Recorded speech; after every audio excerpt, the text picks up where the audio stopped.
Sinalização de trânsito. Importante elemento de comunicação visual para a mobilidade das pessoas. A sinalização precisa, entre outras coisas, estar visível, ser legível e, preponderantemente, ser legal. Mas, infelizmente, nem sempre isso acontece.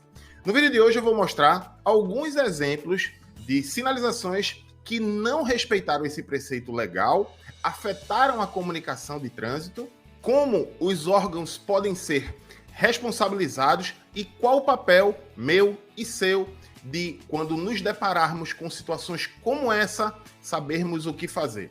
Eu sou o professor Carlão, você está no Manual do Trânsito, o mais completo canal sobre trânsito e mobilidade humana do YouTube Brasil. Olha só, antes de falar do assunto do vídeo, quero convidar você que é educador de trânsito, trabalha em autoescola, trabalha com sala de aula e a temática trânsito, a fazer o curso de formação de multiplicadores em educação para o trânsito. O curso está muito completo, torne suas aulas mais incríveis com um curso feito por mim e que com certeza você vai aprovar. Link na descrição e no primeiro comentário fixado. Eu quero mostrar dois pontos específicos quando nós encontramos algum tipo de sinalização que está irregular. Qual é a responsabilização dos órgãos que implantaram equivocadamente, erroneamente, ilegalmente e como nós, cidadãos ou entidades civis, podemos nos movimentar para que abusos como esses possam ser inibidos e, quem sabe, um dia eliminados totalmente da mobilidade de todas as pessoas. E como eu adiantei, a sinalização é muito complexa e possui muitas subdivisões. Quando a gente fala, por exemplo, em sinalização vertical, a gente está falando aí em placas.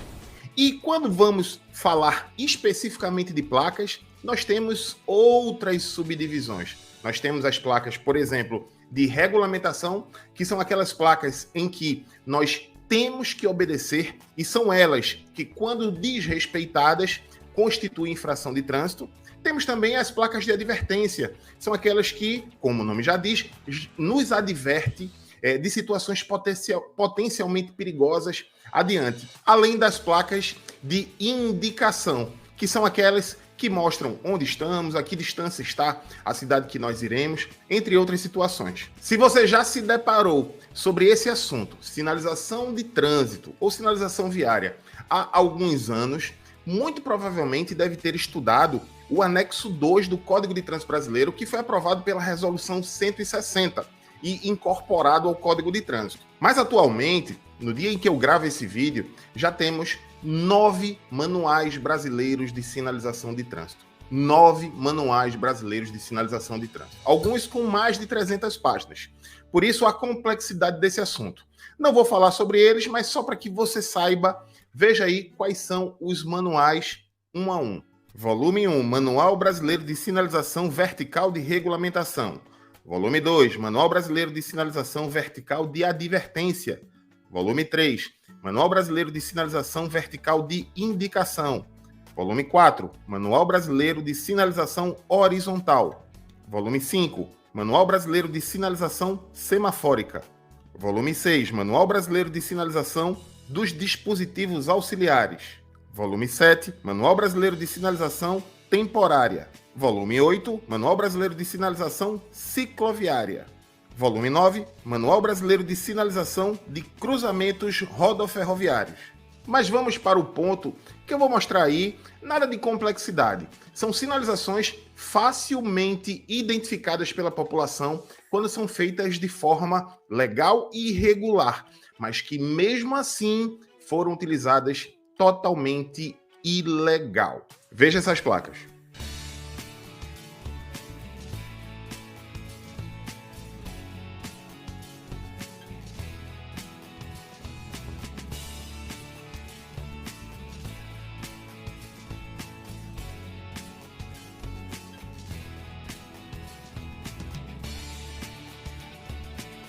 Logo no início do Código de Trânsito, o parágrafo 3º do artigo 1º define o seguinte: os órgãos e entidades componentes do Sistema Nacional de Trânsito respondem, no âmbito das respectivas competências, objetivamente, por danos causados aos cidadãos em virtude de ação, omissão ou erro na execução e manutenção de programas, projetos, e serviços que garantam o exercício do direito do trânsito seguro.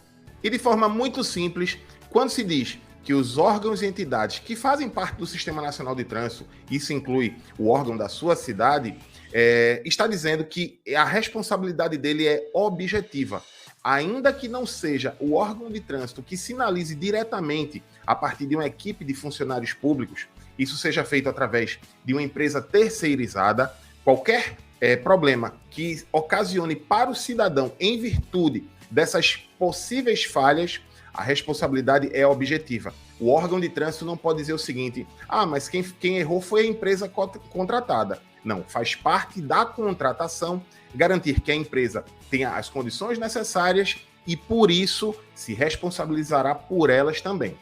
Ainda no Código de Trânsito, dessa vez no artigo 90, o parágrafo 1º diz o seguinte: o órgão ou entidade de trânsito com circunscrição sobre a via é responsável pela implantação da sinalização, respondendo pela sua falta, insuficiência ou incorreta colocação.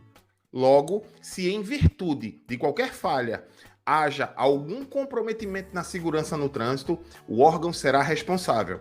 É neste mesmo artigo 90, no caput, que diz que as pessoas não podem ser punidas quando a sinalização for insuficiente ou incorreta. É muito importante que nós saibamos que as pessoas devem respeitar a lei, mas os órgãos também, para aplicar a lei em cima dos cidadãos, respeitem igualmente. Mas caso nós, meros mortais, cidadãos ou entidades civis, ao nos depararmos com situações irregulares iguais a estas que a gente viu nesse vídeo aqui, o que é que pode ser feito?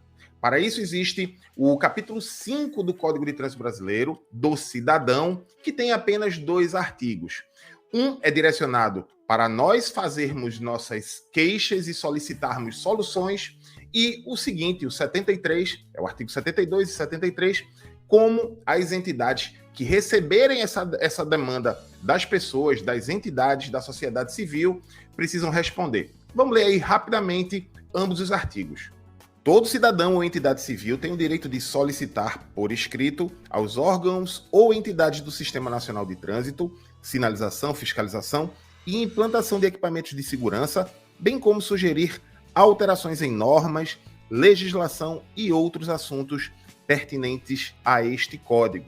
Artigo 73. Os órgãos ou entidades pertencentes ao Sistema Nacional de Trânsito têm o dever de analisar as solicitações e responder por escrito, dentro de prazos mínimos, sobre a possibilidade ou não de atendimento, esclarecendo ou justificando a análise efetuada, e, se pertinente, informando ao solicitante quando tal evento ocorrerá. Então, basicamente, um artigo define como o cidadão ou entidade civil deve se posicionar de forma escrita e como a entidade responderá em tempos mínimos. Se fará, quando fará, e se não fará, o porquê não fará. Mas para o vídeo não ficar muito longo, eu vou deixar agora no final um vídeo que eu explico exatamente o passo a passo para você proceder e reclamar a qualquer órgão de trânsito que porventura tenha errado. Não apenas na parte da sinalização. Por exemplo, a implantação de uma lombada que esteja irregular. Por hoje é só, espero que a informação tenha sido útil. Não esqueça de deixar o like e de compartilhar esse vídeo para outras pessoas. E se gosta desse tipo de conteúdo e ainda não é inscrito, te convido a se inscrever no canal. Um grande abraço a todos, te encontro no próximo vídeo.